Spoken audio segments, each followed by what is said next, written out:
Trust has always been the bedrock of any relationship for me.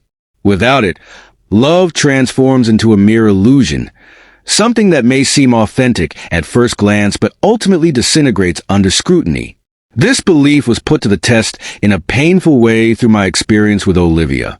She epitomized everything I thought I wanted: stunningly beautiful, charming, and radiating life. We had spent nearly 3 years together, and I genuinely believed we were on the same page regarding our future. We often talked about marriage, children, and growing old together. At least, that was my understanding of our shared dreams. However, the course of our relationship took a disastrous turn one fateful night that shattered my carefully constructed illusions.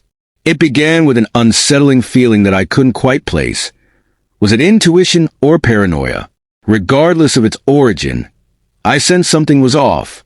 Olivia had increasingly distanced herself from me, often absorbed in her phone, smiling at messages that I could only speculate about. Her late nights at work became more frequent, and upon returning home, she would rush to shower, avoiding my gaze when I innocently inquired about her day. Despite my attempts to brush aside my worries, a gnawing fear told me that something was terribly wrong. In a moment of desperation, I succumbed to an action I had never imagined I would take. I checked her phone. It lay on the nightstand unlocked while she showered. My heart raced as I scrolled through message after message from a man named Jake.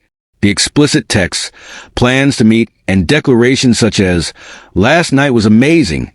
I can't wait to see you again. You make me feel alive," twisted my stomach into knots. A wave of nausea washed over me, and I set the phone down as if it were a live grenade. I stepped out of the apartment, gasping for air and needing to process the painful reality I had just uncovered. No amount of fresh air could erase the haunting truth that had come to light. When I returned, Olivia was lounging on the couch, scrolling through her phone with an unsettling nonchalance.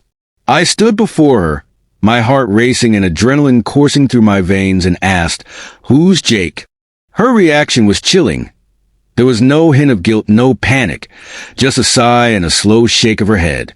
"Wow," she muttered, locking her phone as if I had interrupted her mid-scroll. "I was hoping you wouldn't find out like this." I waited for an explanation or an apology, but instead, she looked at me as if I had interrupted a minor inconvenience, rather than exposing the betrayal that had shattered the foundation of our relationship. "You cheated on me," I managed to say, my voice trembling with hurt and disbelief. She rolled her eyes and replied, "Yeah, I did. It felt as though I had been punched in the gut." "And that's all you have to say?"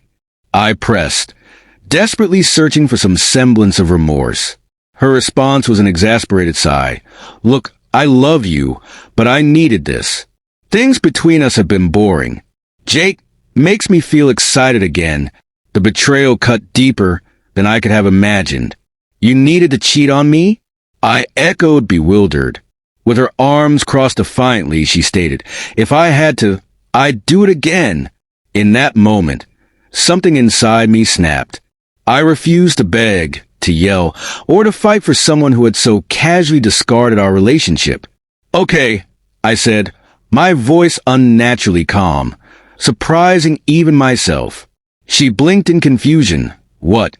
Without another word, I turned and walked toward our bedroom. Behind me, she scoffed, "Oh, come on. Don't be dramatic. Let's talk about this like adults." But her words fell on deaf ears. I began packing my essentials, grabbing my laptop and preparing to leave, determined to reclaim my life. That night, I found refuge at my best friend's place, unable to sleep, my mind a whirlwind of thoughts. Yet, the more I reflected on my situation, the clearer my resolve became. Olivia believed she had emerged victorious, that I would return, begging for her forgiveness. Little did she know, a storm was brewing within me. I had no intention of arguing or fighting for someone who hadn't fought for me. I was determined to move on in a way that would catch her completely off guard. The following day, I contacted my landlord and had my name removed from the lease.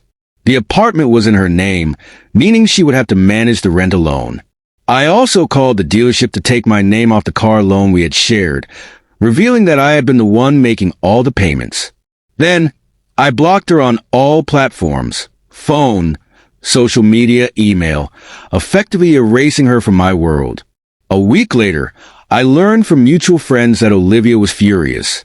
She hadn't anticipated my complete withdrawal. In her mind, I was supposed to come crawling back, begging for another chance, but instead, I had vanished from her life as if she had never existed. The irony was bittersweet. As soon as she was single, Jake lost interest, revealing that he was merely a fleeting thrill for her. As for me, I flourished. I redirected my focus to myself, my career, my happiness, and my well-being.